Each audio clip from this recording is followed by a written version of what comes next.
Hello mga moms, another day, another vlog. This is Maxine and you're here in Maxine's Odyssey.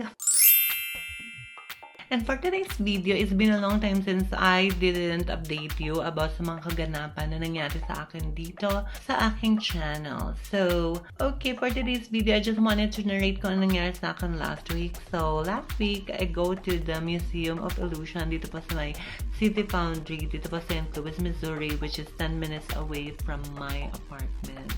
And then after that, yun na nga, umalis po kami ng mga 4 p.m. and muntik pa po kaming malate. It's because meron pong road accident. Pero yun na nga, buti na we got there on time. So ayun. And then after that, so ayun na nga, pumunta na kami dun sa Museum of Illusion na nga po. And also, yung mga staff dun po ay super helpful naman. And then they instructed us very well naman kung paano gamitin ang kanilang mga booth naman.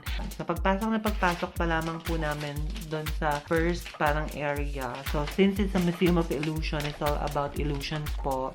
At kung ano-ano related dun sa illusion. So, marami silang mga iba't ibang mga bagay-bagay na nagkukos po ng illusion doon. So, ayun nga po. So, sa Museum of Illusion, meron silang mga optical illusion installation na fun for kids and adults. And then, after that, meron silang mga figures and holographic pictures. And since mag-Halloween na, so yung theme nila is Halloween na po. Meron mga spooky na picture doon na makikita nyo sa video. And then, after that, meron silang mga multiple mirror booths po. Kasi, you know, mirror, nagkukos siya ng illusion, di ba? Pag nag-create siya ng illusion, especially if you will install mirrors that, like side by side or opposite side. Pag nag-reflect sila each other, nagkukos siya ng mga illusion.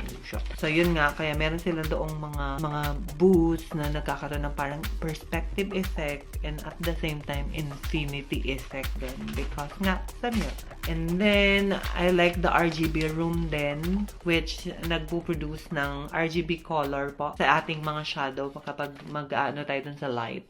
Ganyan. And then, yung isa pang favorite ko is yung vortex tunnel na nakakahilo po talaga nung pumasok ako para kung matutumba. Special, nag-start ng mag-ikot-ikot yung mga figures doon sa loob. Pero good thing naman po is na-handle ko ang situation. Kaya laban.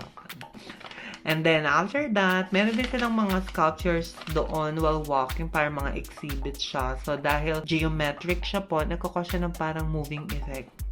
Kaya, nandiyan, nasa video din yan.